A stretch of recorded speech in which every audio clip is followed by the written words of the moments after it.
Salamat sa inyong pagbisita sa Kwento sa Dilim. Isang mundo kung saan ang bawat sulok ay may kwento ng lihim, takot at misteryo. Halina at samahan kami sa paglakbay sa mundong nababalot sa dilim. Kapag nababanggit ang Baguio, naiisip agad ng marami ang malamig na klima, strawberries, ukay-ukay, at mga pine tree. Pero sa likod ng ganda ng syudad na ito, may nakatayo sa taas ng Dominican Hill. Isang gusali na puno ng kasaysayan, lagim at multo. Isang gusali na nakatiwangwang, sira-sira at tila may matang nakasilip mula sa madidilim na bintana. Ito ang tinatawag na Diplomat Hotel. Noong 1913, itinayo ng mga Dominikanong pari ang gusaling ito bilang retreat house at kumbento. Dito sana makakapagmuni-muni at makakapagdasal ang mga relihiyoso malayo sa gulo ng syudad. Ngunit nang dumating ang ikalawang digmaang pandaigdig, naging kanlungan ito ng mga residente, madre at pari. Dito nagtago ang ilan mula sa mga sundalong Hapones. Ngunit sa halip na ligtas na kanlungan, naging hukay ng lagim ang gusali. Maraming pari at madre ang pinugutan ng ulo sa loob mismo ng hotel. Ang kanilang mga sigaw hindi na narinig ng mundo, pero sinasabing nanatili sa bawat pader ng gusali. Pagkatapos ng digmaan, matagal na itong naiwan hanggang sa dumating ang faith healer na si Antonio Agapito, Tony Agpawa. Noong 1970, binili niya ang gusali at ginawang hotel. Pinangalanan itong Diplomat Hotel, ngunit hindi nagtagal, pumanaw si Tony noong 1987. At mula noon tuluyan nang naiwan ang gusali. Walang tao, unti-unting kinain ng panahon. Nang maiwan ang gusali, nagsimulang kumalat ang mga kwento. Maraming turista at lokal ang nagtungo sa Diplomat Hotel, hindi para magbakasyon, kundi para makaranas ng kababalaghan. Sinasabi ng ilan na sa dilim ng gabi, may mga boses na nagdarasal na maririnig sa mga sirang dingding, parang may misa na hindi matapos-tapos. May mga iyak ng bata, narinig mula sa bakanteng kwarto. Kahit wala namang bata roon, at ang pinakanakakatakot, ang mga aparisyon ng madre at pari na walang ulo. May mga nakakita ng aninong nakaputi, naglalakad sa pasilyo, pero paglapit mo, mapapansin mong wala itong mukha o ulo. May mga kamera at your cellphone na nakakakuha ng itim na anino o lumulutang na mukha sa mga bintana. Isang grupo pa ng estudyante ang pumunta para sa thrill, pero isa sa kanila ang nawala ng malay.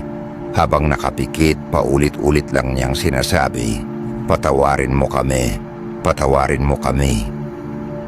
May isang guide na nagbahagi ng nakakatindig balahibong karanasan. Bandang 8:00 ng gabi, isang grupo ng turista ang pumasok sa loob. Pag-akyat nila sa itaas, biglang may malakas na kalabog, parang may bumagsak na mesa. Habang naglalakad sila, may narinig silang mabibigat na yapak na papalapit. Sinundan nila ang tunog hanggang sa marating nila ang dulo ng pasilyo. At doon nila nakita ang isang itim na aninong matangkad, nakatalikod. Unti-unti itong lumingon, at sa kanilang pagkagulat, wala itong ulo. Nagtakbuhan sila pababa, halos mabaliw sa takot. Pero kahit nakalabas na, ramdam pa rin nila ang malamig na hangin na parang sumusunod. hanggang kalsada. Ngayon, narito ang ilang karagdagang nakakatakot na katotohanan tungkol sa Diplomat Hotel. Madalas na aksidente sa Dominican Hill. Ayon sa mga lokal, parang may sumpa ang lugar.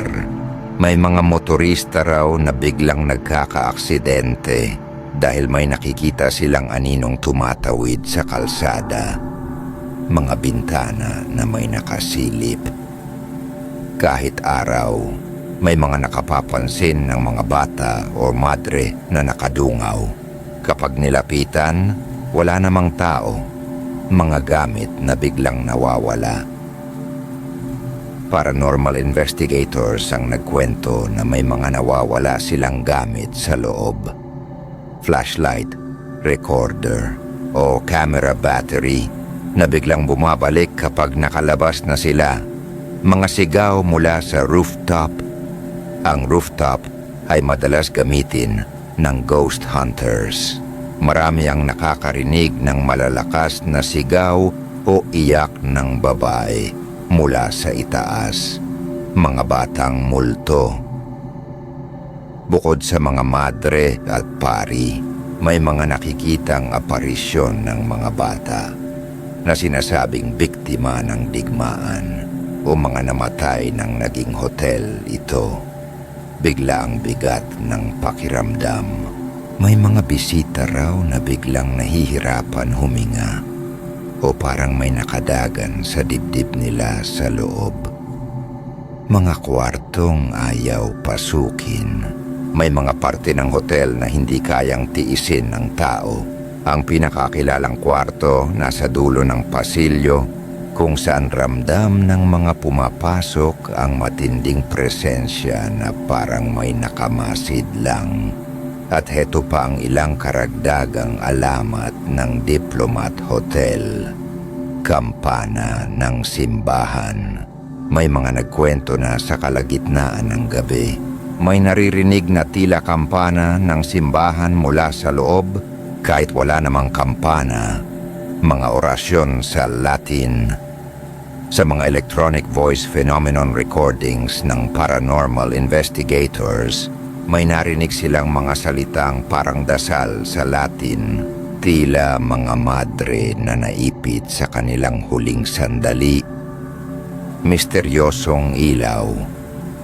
Ayon sa mga lokal, may mga gabing makikita ang tila apoy o ilaw sa rooftop, ngunit pagsilip kinabukasan, walang bakas nito. Kwento ng mga trabahador. May mga construction worker noon na sinubukang ayusin ang gusali pero agad silang nag-resign.